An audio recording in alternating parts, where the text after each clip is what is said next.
दोस्तों जरा सोचिए, जब हम बच्चे थे तो हमारी नानी दादी या दादाजी अक्सर कहते थे, बेटा पेट ही सबका मालिक है। उस वक्त हमें यह बात समझ नहीं आती थी।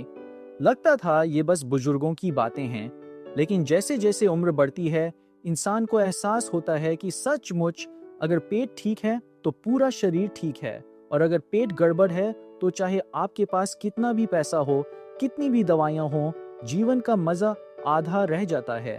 सोचकर देखिए, क्या आपने अपने घर में कभी बुजुर्गों को यह कहते सुना है कि खाना तो खाता हूँ लेकिन लगता है जैसे पचता ही नहीं, या कब्ज और गैस ने जीना मुश्किल कर दिया है।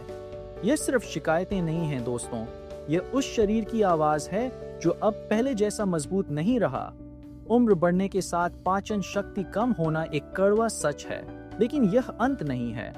हाँ, ध्यान दीजिए, यह अंत नहीं है। थोड़ी सी समझदारी, थोड़ी सी सावधानी और कुछ आसान आदतें इस समस्या को बहुत हद तक ठीक कर सकती हैं। याद कीजिए, जब हम जवान थे तो जो चाहा खा लिया, पकौड़े, समोसे, मिठाई, यहाँ तक कि देर रात तक भारी भरकम खाना भी पेट पचा लेता था। लेकिन अब वही पेट क्यों बार बार हार मान लेता है? क्यों दो रोटियां भी भारी लग जाती हैं? इसका जवाब है उम्र। जैसे जैसे उम्र बढ़ती है, पेट में बनने वाले रस और एंजाइम्स कम होने लगते हैं। वही रस जो खाने को तोड़ते थे और उसे ताकत में बदलते थे। जब यह रस कम हो गए तो खाना अधूरा पचता है और शरीर को पूरी ताकत नहीं मिलती। यही वजह है कि बुजुर्ग अक्सर थकान और कमजोरी महसूस करते हैं। मेरे मोहल्ले के एक चाचा जी हैं। पहले जवान उम्र में खेत में घंटों काम करते थे। नाश्ते में 4 पराठे और मक्खन खाते और सीधे खेत में उतर जाते। लेकिन अब 70 साल की उम्र में आधी रोटी भी खाएं तो कहते हैं, बेटा लगता है जैसे सीने तक आ गया, उतरता ही नहीं। यह सिर्फ उनका नहीं, हर बुजुर्ग का अनुभव है। आगे बढ़ते हैं। बुजुर्गों की आंतें धीरे हो जाती हैं।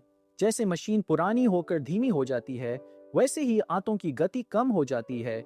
इसी वजह से कब्ज, गैस, डकारें और पेट फूलना रोजमर्रा की समस्या बन जाती है। सोचिए, जब कोई बुजुर्ग सुबह उठकर सबसे पहले यही सोचता है कि आज पेट साफ होगा या नहीं, तो उसके दिन की शुरुआत ही चिंता से होती है। और अगर दिन की शुरुआत ही बोझ से हो, तो क्या वह दिन खुशनुमा हो सकता है? एक और बड़ी वजह है दवाइयाँ। उम्र के साथ दवाइयाँ जरूरी हो जाती हैं। ब्लड प्रेशर, डायबिटीज, हार्ट दर्द, हर चीज की गोलियाँ। लेकिन इन गोलियों का असर सीधे पेट पर पड़ता है। कभी भूख मर जाती है, कभी खाना भारी लगने लगता है। पानी की कमी भी बड़ी वजह है। बुजुर्ग अक्सर पानी कम पीते हैं। उन्हें लगता है कि ज्यादा पानी पीने से बार बार उठना पड़ेगा, लेकिन यही लापरवाही धीरे धीरे आंतों को सूखा देती है और कब्ज स्थायी साथी बन जाती है। अब सवाल उठता है, इसे समझें कैसे? पाचन शक्ति कम हो रही है, यह पहचाने कैसे?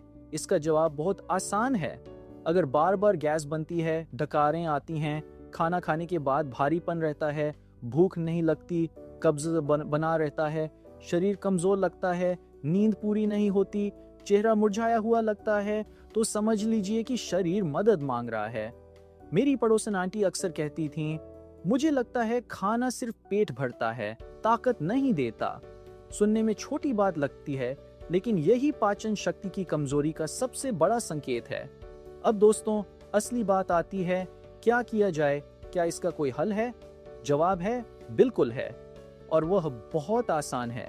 सबसे पहले, खाना हल्का और सादा होना चाहिए, जितना हो सके ताज़ा बना हुआ और कम तेल मसाले वाला।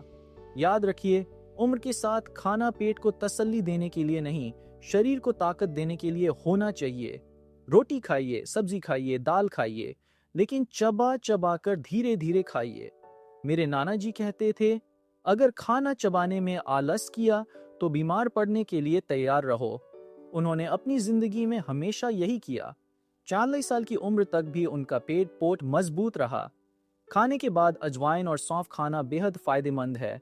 ये गैस को तुरंत खत्म कर देता है। छाछ पीजिए, उसमें थोड़ा जीरा और काला नमक डाल दीजिए। ये सिर्फ स्वाद ही नहीं, पेट का दोस्त है। सुबह अदरक वाली चाय और रात को हल्दी वाला दूध लीजिए। अदरक पाचन शक्ति को तेज करता है और हल्दी आंतों को मजबूत करती है। दोस्तों, याद रखिए, पेट को सबसे ज्यादा मदद करता है फाइबर। सब्जियां, फल, दलिया, ओट्स, बाजरा, जौ, ये सब कब्ज को जड़ से खत्म करते हैं। अगर ये आहार में होंगे तो दवाइयों की जरूरत कम पड़ जाएगी। खाने का समय भी बहुत मायने रखता है। बुजुर्ग अक्सर कहते हैं, जब मन हुआ तब खा लिया, लेकिन शरीर अब जवान नहीं रहा कि जो चाहो जब चाहो खा ले। अब शरीर को नियम चाहिए। नाश्ता, दोपहर और रात का खाना समय पर होना चाहिए। रात का खाना हल्का और सोने से कम 2 घंटे पहले होना चाहिए। अब जरा सोचिए, अगर इंसान सारा दिन बैठा ही रहे तो क्या आंतें खुद ब खुद चलेंगी? नहीं। इसलिए बुजुर्गों को रोज 20-30 मिनट टहलना जरूरी है। अगर चल नहीं सकते तो घर में ही कुर्सी पर बैठकर पैरों की हल्की कसरत की जा सकती है। मैं आपको एक कहानी सुनाता हूँ। रामलाल जी 70 साल के थे। हर वक्त कब्ज से परेशान रहते। उन्होंने कई दवाइयां खाईं लेकिन असर नहीं हुआ। फिर किसी ने उन्हें सलाह दी, रोज शाम को 20 मिनट टहलिए और दोपहर में छाछ पीजिए। उन्होंने ऐसा किया। 3 महीने बाद उन्होंने कहा, अब तो लगता है जैसे पेट मेरी उम्र भूल गया है।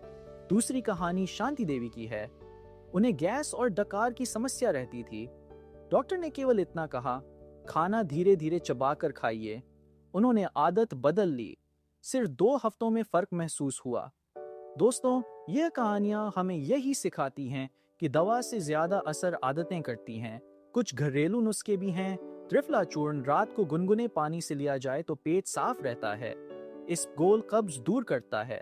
हींग का पानी गैस भगाता है। एलोवेरा जूस आंतों को साफ करता है। मानसिक शांति भी उतनी ही जरूरी है जितनी भोजन।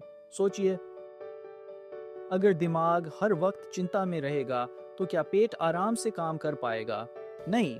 इसलिए बुजुर्गों को ध्यान, प्रार्थना और परिवार का साथ चाहिए। अकेलापन भी पाचन शक्ति को धीरे धीरे कमजोर कर देता है। कुछ सावधानियां भी जरूरी हैं। ज्यादा चाय कॉफी से परहेज करें। शराब और धूम्रपान बिल्कुल छोड़ दें। तली भुनी चीजें न खाएं। खाना खाते समय टीवी और मोबाइल बंद कर दीजिए। और सबसे अहम, देर रात का भारी खाना छोड़ दीजिए। दोस्तों, अगर आप अपने घर के बुजुर्गों से सचमुच प्यार करते हैं तो उन्हें यह बातें जरूर बताइए। जरा सोचिए, जब पेट ठीक होगा तो उनका चेहरा खिलेगा। जब उनका चेहरा खिलेगा तो पूरा घर रोशन लगेगा। याद रखिए, जिंदगी लंबी हो या छोटी फर्क नहीं पड़ता। फर्क पड़ता है कि वह जिंदगी कैसी जी गई। और पाचन शक्ति ठीक हो तो बुजुर्ग अपनी बाकी जिंदगी आराम और खुशी से जी सकते हैं। तो आइए मिलकर यह प्रण लें कि हम अपने बुजुर्गों को न केवल दवा देंगे बल्कि सही आदतें भी देंगे, ताकि उनकी सुबह चिंता से नहीं मुस्कान से शुरू हो।